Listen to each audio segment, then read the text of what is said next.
I have, well, two different. Well, we're going to take this first with the South Central Indiana Blues Society, and then we're going to move on to the progress to the band. So let's welcome, and you just got a brand new Blues Society in Indiana, the South Central Indiana Blues Society. You guys have been doing great things since 2015, 130 members. Did you have your first group down yet this year? No, we just became blues affiliates this year, so we have to wait till next year to bring a band in. All right. So you sort of jumped in, and you've been doing a great job. Tell me a little bit about why, you started the Blues Foundation. Sure.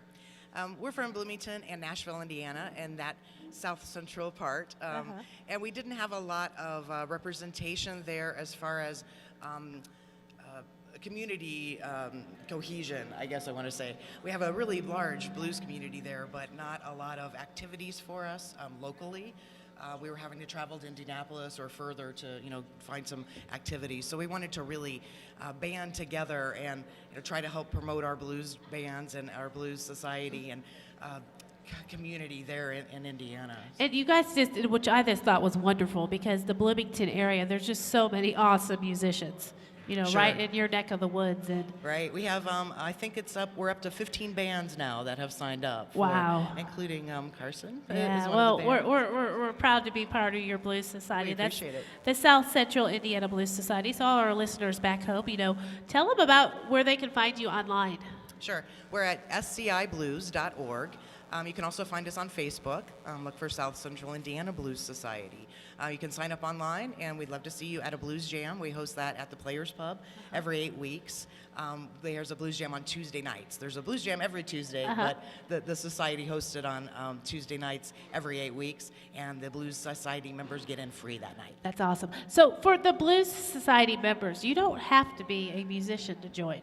No, not at all. We'd love to have fans come. We're starting to have some ideas for some of our first big membership meetings, and a lot of them are trying to get some ideas about what fans would like to hear. So we're thinking about having a membership meeting and maybe splitting up afterwards into some maybe groups, musicians and fans. And one of the things that we were thinking about is having some ideas about blues travel or blues tours, and having somebody come in and do a little seminar on that for our blues fans, while maybe the musicians were getting a PR seminar or something like that. That's great. And, of course, I know you on Facebook as Patron Queen. That's right. And also, too, you are the manager of Fistful of Bacon. Tell me about your band. I am. Fistful of Bacon, we're a 4-piece band from Bloomington and Nashville, Indiana. This is our second year here at the International Blues Challenge. We are honored to be representing the Kentuckiana Blues Society this time.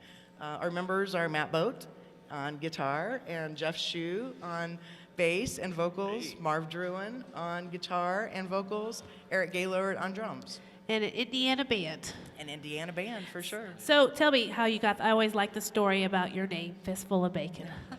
Every year, every other year, we would go out to Jamaica for an all-inclusive vacation, and we would always try to figure out ways that we could stay longer, right, after our vacation was up, after our time. So we said, we could really just sleep on the beach maybe and hide out, and we would just have to run in for the buffet breakfast, and all we need is a pot of coffee and a fistful of bacon. So there hence you the go. Name. That's also on our new EP, so you can check that out. We have a song titled Fistful of Bacon talking about the story. Well, that would make sense. And where can we get your new EP? You can get it on CD Baby, soon to be on Amazon, iTunes, and Google Play. Anywhere you can download. You can also find us at a gig, and we'll show it to you there. Yeah, and speaking of gigs, for our Indianapolis listeners out there, what's your next show coming up? Put me on the spot. I'm sorry, you're thinking Memphis too, aren't you? I really am. We do have the Battle of the Bands in Bloomington that we're competing in, and we have that semifinals will be in March for that. So that's a big one. We'd love to have the fans out. The fans get to vote as the fourth judge in that competition, and it's a multi-genre competition. We would love to have blues fans out and see the blues win that competition in Bloomington. Awesome. And how can we follow Fistful of Bacon online? You can go to www.reverbnation/Fistful of Bacon. Also find us on Facebook. And the South Central Indiana Blues Society? sciblues.org, or on Facebook, South Central Indiana Blues Society. And it's, membership, how much does it cost for a year? It's a $25 membership, 34 couples, also $40 for bands up to 5. So we encourage bands to join, and we try to help them put things on our website and try to promote them there. Wonderful. Well, we appreciate everything you do, and to all of our listeners back home, definitely one more time, we're to find you online for the South Central Indiana Blues Society. sciblues.org. All right, we need you. Everybody, needs to, if they have a little bit of an urge to do it, because that's what we need to do is have more people band together to keep the blues alive. Right, we have to do it locally so we can do it in the larger scale. Yes, right? and thanks to people like the Blues Foundation too to make events like this possible. So Definitely, yes, appreciate it. thank you. Giant 96 Real Radio. Stay tuned. More coming up from the 32nd International Blues Challenge, downtown Memphis.